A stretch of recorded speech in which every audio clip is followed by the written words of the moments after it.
Hello there! Welcome back to my channel. If you're new here, please do not forget to subscribe and click the bell button, and that way you won't miss any new videos from me.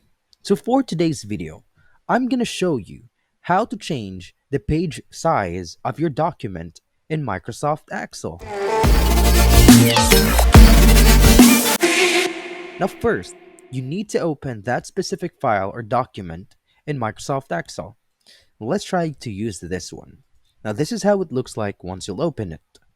Now, since we are going to change the page size of this document, you need to click the page layout option that is beside the insert tab. So click this one, and here you'll see several options after that one.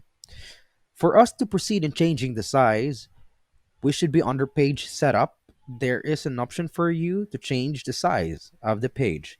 Now click that one, and the current size is letter. It is 8.5 by 11. You can also change it by selecting a specific size right here. If you don't want the suggested sizes right here, you can also modify. You can click the more paper sizes and then you can change it here.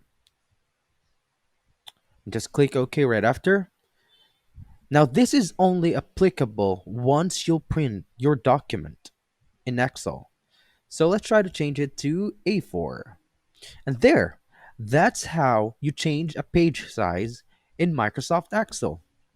I do hope this video helped you. See you on my next videos, and bye for now.